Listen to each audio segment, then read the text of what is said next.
I'm Jacob Semlerose. I am a poet and writer. I'm an educator. I'm a freelance artistic director, an editor, and a self-confessed tech geek, as it says somewhere on one or many of my websites. I was always interested in technology. I had some of the earliest home computers that you could get, thanks to my mother. I had an Amstrad 464, a Commodore VIC-20.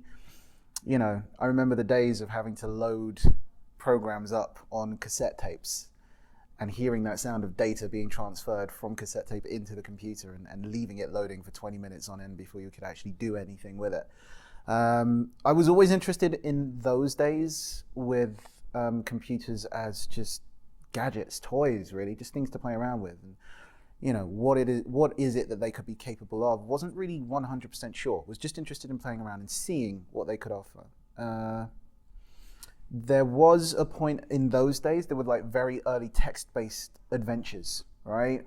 Kind of the idea of interactive text-based gaming, which is essentially storytelling as rendered by the computer, which I found fascinating and played around with a lot. But essentially it was just, I was a boy, I was a geek, and I was really interested in computers. You know, there's no science behind it. It was just fun stuff to play around with. And I went to university, did the BA. I did a combined BA in English literature and information technology.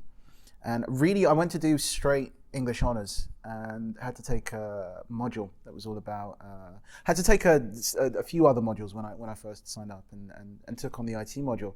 And it just made sense. You know, there were a lot of people on the course who weren't 100% sure about how to make things work or what to do. And I was just, it's all in the manual. You just have to follow the instructions and it does it for you, really. But I realized at that point, I realized very early on that it would be easy to take that kind of understanding for granted, but there were some people whose minds just didn't work in that way.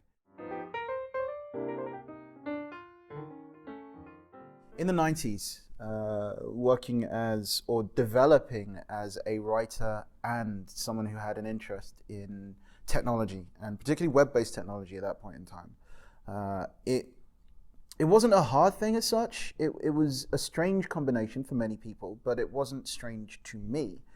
And the worlds that I existed in at that point didn't really collide, and particularly in a mainstream sense. I mean, it's funny, there are commonalities and there are differences. So, you know, they were both niche concerns at that point in time. There was an element of the geek in both camps, you know? And when I say geek, I mean just really that sense of being really invested in a distinct body of knowledge, whether that's computers, whether that's writing. That was a commonality. Right? There wasn't really that much of a difficulty in bringing those two ideas together, right? And because tech wasn't really a mainstream thing at that point in time, although I might say, yeah, I'm doing information technology with literature, and that might come across as a weird thing, the tech didn't really impact on a broad enough body of people for them to go, wow, I wonder what the potentials of that might be, and that kind of thing. So it wasn't really an issue as such. In terms of process, the technology comes into play really just in terms of tools, right? In fact, no, to be fair, there are a couple of different ways. So there's tools. I've got this sitting here, the iPad, not as an advert for Apple, but you know, the iPad is, it's where most of my writing begins these days. I have a desktop machine. I tend to do a fair amount of editing there. That's kind of end of, or towards the end of the process. But in terms of the actual generation of ideas, a lot of that starts, you know, heading out to a cafe or whatever studio space it is that I'm using at that particular point in time and just pulling this out and tapping away. I know there are a number of people who look at tablets and say they're really consumption devices and they're not really production devices. I always, you know, your mileage may vary, but for me personally, a tablet is a beautiful alternative computer. It's something you can take everywhere. It's light enough that it doesn't have, you know, an imprint or a particular impact in terms of the weight that you have to carry around. You can put it in your bag and just run off with it. And and you can get so much done. In terms of as a writer, it's a brilliant tool. It's a brilliant replacement for a notebook or anything like that, right? So yeah, there's that in terms of the hardware. In terms of platforms, I'm a big fan of responding to the world, right? So yeah, I may have ideas that I'm playing through, but I like to receive stimulus in different ways. So these tools allow me to feed upon information that's incoming. So for example, having subscriptions via Tumblr, having RSS subscriptions and RSS readers. There are a number of different app-based and web-based services that learn the things that you're particularly interested in and then serve up further articles or essays or whatnot along those lines. And I'm a big fan of using those and challenging myself to respond to some of that material that's incoming. Okay, so there are questions around tools and technology being counterintuitive to the process of creating things, right? But I love tools like Evernote, like even hacking things like WordPress, and using them in different ways that actually support what it is that you do as a creative. So for example, Evernote is basically a note-taking application, right? You store information. It's kind of like a digital shoebox. You can throw everything in there and then you can pull things out as necessary. One of the beautiful recent innovations with Evernote is this facility to call up notes that are related to a note that you're currently viewing, right? So you'll click on a specific note and at the bottom of that note view, Evernote will say, okay, seeing as you're looking at this, you may have forgotten about these other 3 notes that are in some way related. And there's an algorithm that, pulls things up in terms of keywords and tags and information that's actually contained within the note, right? And I love that in terms of discovery. As a writer, there is a lot of mulching that happens. There's a lot of gathering. I'm a hoarder of information, right? There's a lot of that goes on. You pull in articles, you archive and stockpile your own ideas, right? And yeah, I know that I'm in a good place when I have more ideas than I currently have the time to work on. Yeah, it's nice to know that there's always this stock stretching back that I can at any point dive into. The thing with Evernote and tools like it is that ability to have something, or that functionality rather than ability, that functionality that actually puts things right in your eye view when you were least expecting them. For you to go, actually, wow, I'd forgotten about that, but that's really interesting. And that link that this tool has made between these 2 different items may not have been a link that I would have consciously thought about, but now that link has been established, I can see, there's a really interesting idea that comes out in between these. Yeah, okay, great, let me work with that, Yeah, talking about tools like WordPress, WordPress is essentially a blog platform, right? It's a content management system. But I'm really interested in hacking tools like that and taking things that have one intended purpose and pushing them towards another intended purpose. And that's kind of a methodology that goes kind of way back in terms of things that I was brought up on, like remix culture, like that whole kind of digging in the crates kind of way of working, taking original items and then fashioning new things out of them. So with something like WordPress, you can use it as your own notebook, and I have a couple of WordPress blogs, self-installed WordPress blogs. So there's a difference. There's WordPress.org and WordPress.com. And WordPress.org, you can download the software. It's open source. You can put it on your own server, and then you can do wild and crazy things with it.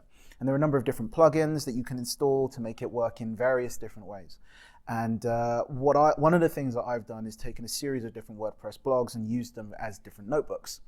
And there's a related posts plugin, and there are a couple of related posts plugins, which is a bit of a mouthful to say, but hey, that again have various different algorithms that link information and cross information over and all that kind of thing. And it's again a joy to be able to fill those notebooks with information and ideas, and then see what kinds of links are suggested. I think in terms of people who are afraid of technology, particularly facing creative process and writing, I think there are a couple of different issues to bear in mind. One, again, YMMV, your mileage may vary, right? The way that you use technology may well be different from the way that I use technology. As long as you get the thing that you want to do done, then that's the bottom line, right? Two, in terms of the importance of technology, I think it behooves all of us to, even if we're not making use of the technology, just to be aware of the potential positive impacts and how things work. So you can reject it from an informed stance. Not just, I don't like that because that's some weird stuff, but I don't like that because I know what my process is, and I know that what's currently available doesn't work with my process. So I totally appreciate what's going on out there in the world, but I'm happy doing things the way that I do things, right? Three, I think there's a large amount of fear. There's a large amount of, this is just the new thing. There's a whole meme around different generations of people who deal with technology and deal with writing and technology and whatnot, right? And digital natives and digital migrants and all that kind of thing.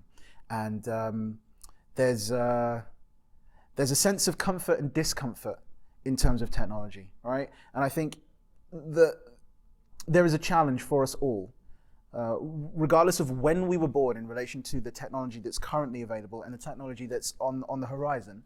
I think there's a challenge for us all to attempt to appreciate what's there and to get over the basic fear of the new, right?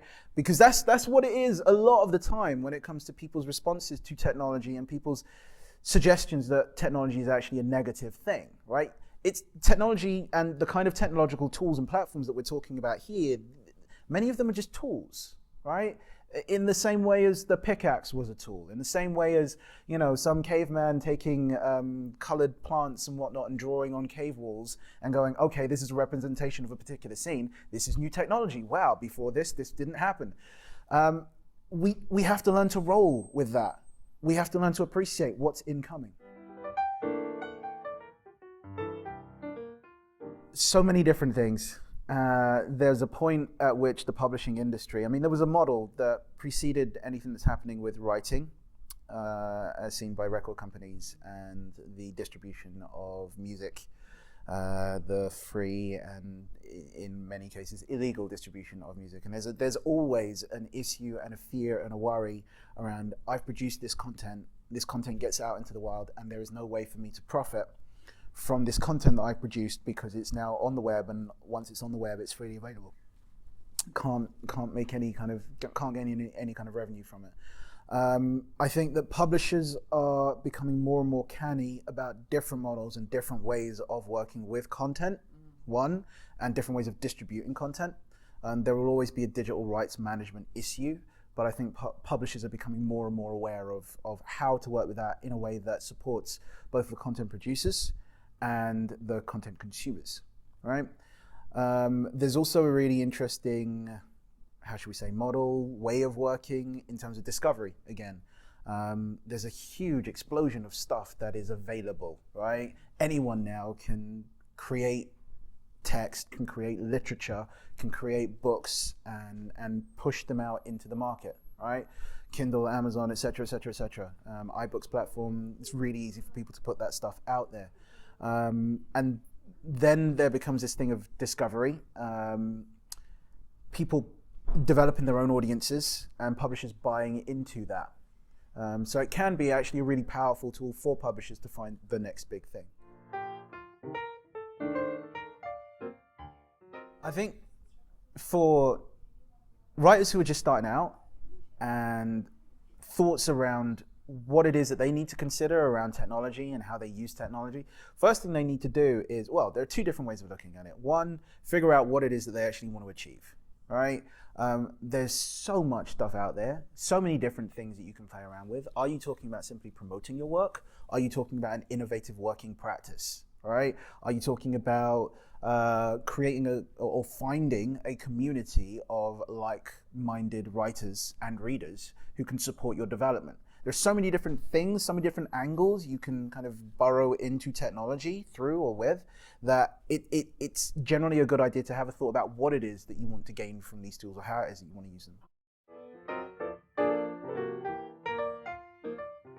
In terms of trends, in terms of technology that writers might be particularly interested in or that I'm particularly excited in,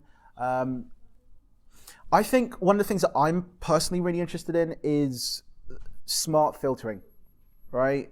There's a lot of information, there's a lot of content out there. How is it that you filter that content? How do you filter that information? How is it that you are pushed in the directions that are particularly important to you as the writer, as the reader, as any of those, with any of those kinds of relationships with content production or content consumption. How is it that our systems become smart enough to direct us in certain ways? And that can feed into discovery for stimulus and inspiration. That can feed into discovery for finding, again, the next big thing, the next writer, the next whoever it is that you want to follow, any of those kinds of things.